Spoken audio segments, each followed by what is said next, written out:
Bonjour à tous, aujourd'hui je vais vous parler d'un jeu de société qui est passé un peu sous les radars, King Domino. T'es sûr de toi? Oui, en fait, non, on va plutôt parler de 1906, San Francisco. Ah, c'est mieux. Donc c'est un jeu de Perepau Histosella, sorti en 2018 chez Looping Games, pour 2 à 4 joueurs, environ 3 quarts d'heure, 1 heure, et à partir de 12 ans. San Francisco, le matin du 18 avril 1906, se réveille après un énorme tremblement de terre et un incendie également qui a ravagé toute la ville. C'est encore aujourd'hui une des pires catastrophes naturelles qui a eu lieu aux États-Unis. Et donc on va endosser le rôle d'un promoteur immobilier pour reconstruire rapidement la ville pendant les 5 années qui ont suivi cette destruction à grande échelle. Malgré son petit format, la boîte est copieusement remplie. Il y a des plateaux de jeu, différents éléments en bois, tout un ensemble de cartes qui vont nous permettre de jouer à un jeu assez stratégique. Voici la mise en place pour une partie à 4 joueurs. Au centre, qui vont servir de plateau de jeu, il y a les cartes parcelles, dans lesquelles, sur certains endroits, il y a des gravats. Il y a également le compte tour, on démarre en 1906 jusqu'en 1912. Autour de ce plateau, nous avons les cartes actions, qui vont nous permettre de réaliser les différentes actions du jeu. Les cartes développement urbain, qui vont permettre de remettre en service les services publics, l'éclairage, la protection incendie, les parcs, les transports. Les cartes permis qui vont nous permettre de construire sur ces différentes cases. Les cartes objectifs que l'on va devoir remplir pour avoir des points de victoire. Le tableau de développement qui va nous permettre d'avoir des points de victoire ou d'en perdre, donc en fonction des développements urbains que l'on va faire et puis du déblaiement des gravats que l'on va réaliser. Et la piste de gain d'argent.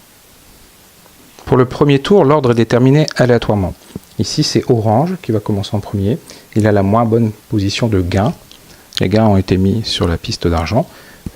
La personne qui est la plus à droite va toujours commencer une action.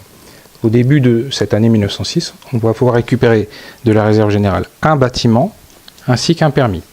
Supposons que je prenne ce permis. Chaque joueur va effectuer cette action. Ensuite, à Orange de jouer, donc dans l'ordre des actions qui ont été mises aléatoirement, il va choisir une des 4 actions. Selon le même principe, cette action-ci est moins intéressante que les précédentes. Par contre, elle va lui permettre de choisir au prochain tour les actions de la carte suivante. Donc les différentes actions, c'est construire. Donc je vais vous montrer un exemple. Pour construire, il faut avoir un permis qui permet de mettre un bâtiment. Donc un bleu. Ici, vous avez une case 1 bleu. On peut donc construire un bâtiment qui correspond au permis que l'on avait. Les 4 joueurs ont choisi d'effectuer cette action-là. Pour le prochain tour, ce sera donc bleu qui choisira quelle action il veut faire en premier. Il est également possible, si l'action sur laquelle on se retrouve ne nous plaît pas, d'en faire une autre au prix de 2 $ supplémentaires par case. Exemple, Noir aurait très bien pu faire l'action construction en payant 4 $, bien entendu s'il les possède dans sa réserve. Alors les différentes actions, on en a déjà parlé un petit peu, la construction d'un bâtiment, la récupération d'un bâtiment, on prend également une carte permis et on gagne des $.